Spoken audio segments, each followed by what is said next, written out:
සුමනාරාම මාර්ගයේ පිහිටි නිවසේදී සිදු වූ අවාසනාවන්ත අනතුරකින් කොළඹ විශ්වවිද්‍යාලයේ ඉතිහාස අධ්‍යයන අංශයේ ජ්‍යෙෂ්ඨ කතිකාචාර්ය ආචාර්ය ජානකී ජයවර්ධන මහත්මිය ඊයේ දින මාර්තු 7 වන දින අභාවප්‍රාප්ත වී තිබෙනවා. පොලිසිය විසින් නිකුත් කළ නිවේදනයකට අනුව සිය පුත්‍රයාට අයත් මෝටර් රථයේ පණ ගැන්වීමට නොහැකි වීම හේතුවෙන් එහි ඉදිරිපස රෝදයට තබා තිබූ ගලක් ඉවත් කිරීමට ආචාර්ය ජයවර්ධන මහත්මිය සහ පුත්‍රයාගේ බිරිඳ ඊයේ දහවල් උත්සාහ කර තිබුණා. එම අවස්ථාවේ බෑවුම් සහිත ස්ථානයක නතර කර තිබූ රථය හදිසියේම ඉදිරියට ගමන් කිරීමත් සමග ආචාර්ය ජයවර්ධන මහත්මිය එම වාහනයට යට වී තිබෙනවා. අනතුරෙන් බරපතල තුවාල ලැබූ ජ්‍යෙෂ්ඨ කතිකාචාර්යවරිය කඩිනමින් කරුබෝහුඩ රෝහලට ඇතුළත් කරන ලද නමුත් රෝහලට ඇතුළත් කිරීමේදීම මියගොස් ඇති බවයි පොලිසිය තහවුරු කරන්නේ. ගල ඉවත් කරන අවස්ථාවේ ඇය සහ ඇයගේ ලේලිය දෙදෙනාම සහභාගී වී ඇති අතර වාහනය පහතට ගමන් කරනු ඇතැයි අපේක්ෂා කර නැත. වාහනය පහතට එන දුටු ලේලිය වහා ඉවත් වුවද ඇයට ඉවත්වීමට හැකියාව ලැබී නැත. සිද්ධිය වන අවස්ථාවේ වාහනයේ සිටි ආචාර්යවරියගේ පුතු මේ වන විට පොලිස් අත්අඩංගුවේ පසුවෙනවා. කොළඹ විශ්වවිද්‍යාලයේ ඉතිහාස අධ්‍යනාංශයේ සුවිශේෂී කාර්යභාරයක් ඉටු කළ ආචාර්ය ජානකී ජයවර්ධන මහත්මිය විශේෂයෙන් ස්ත්‍රී පුරුෂ සමාජභාවය පිළිබඳ අධ්‍යයන රැසක් සිදු කර ඇති විද්වතියකි. ඇය එක්සත් රාජධානියේ යෝක් විශ්වවිද්‍යාලයෙන් සිය ආචාර්ය උපාධිය ලබාගෙන ඇත.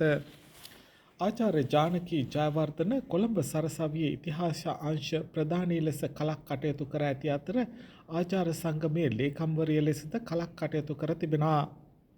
ආචාර්ය ජයවර්ධන මහත්මියගේ අකල් මරණය සම්බන්ධයෙන් කොළඹ විශ්වවිද්‍යාලයේ ඉතිහාස අධ්‍යයන අංශය ගැඹුරු ශෝකය පළ කර ඇති අතර ඇයගේ දායකත්වය ශ්‍රී ලංකාවේ ඉතිහාස අධ්‍යයන ක්ෂේත්‍රයට අගනා මෙහෙවරක් වූ බව සඳහන් කර තිබුණා. මේ සිද්ධිය සම්බන්ධයෙන් වැඩිදුර විමර්ශන කොහුවල පොලිසිය මගින් සිදු කරමින් පවතිනවා. නුවරඑළිය දිස්ත්‍රික්කයේ වලපනේදී උපත ලද ජානකී දීප්තිකා ජයවර්ධන සිය මූලික අධ්‍යාපනය නිල්දණ්ඩාහින්න ශ්‍රී සුමංගල විද්‍යාලයෙන්ද සිය උසස් අධ්‍යාපනය මහනුවර මහාමායා බාලිකා විද්‍යාලයෙන්ද ලැබුවා. අනතුරුව විශ්වවිද්‍යාලයේ අධ්‍යාපනය සඳහා පේරාදෙණි විශ්වවිද්‍යාලයට ඇතුළත් වුණා.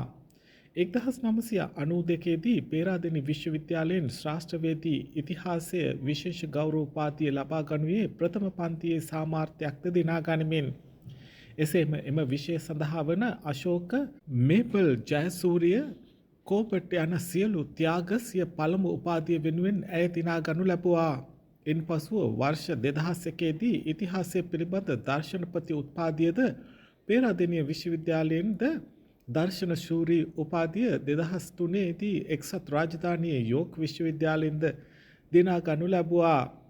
Cultural construction of Sinhala women and women's live in post-independent Sri Lanka මෙන් වනිතා අධ්‍යයනය සම්බන්ධයෙන් ඇය කළ පරීක්ෂණය සඳහා යෝක් විශ්වවිද්‍යාලයෙන් දර්ශන ශූරී උපාධිය ලබා ගත්තා.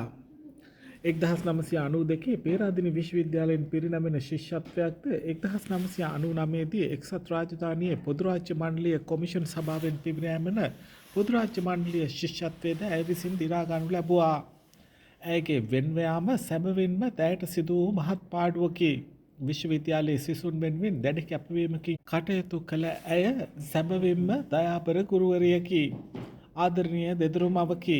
අයුක්තිය අසාධාරණය වෙනුවෙන් දැඩිව පෙනී සිටීමට ඈ තුළ දක්නට ලැබුණාය. නෙලූචි සහ දුලන යන පුතුන්ටත් ඇයගේ ආදරණීය සැමියා වන හේමන්ත ජයවර්ධන මහතාටත් අපගේ ශෝකය පළ කරන අතර ආචාර්ය ජානකී ජයවර්ධන විසින් ඉටු කළ අධ්‍යාපන වෘත්තීය ජාතික සේවා ජාත්‍යන්තර පුහුණු වැඩමුළු සම්මන්ත්‍රණ ආදී කාර්යභාරය සහ ප්‍රකාශිත ග්‍රන්ථ ලිපි පිළිබඳව අපි ඇයට කෘතඥතාවය පුද කරමු. යාළුවනේ ඔයාලා තවම අපේ channel එක subscribe කරලා නැද්ද? එහෙනම් subscribe button එක ඔබලා subscribe කරන්න.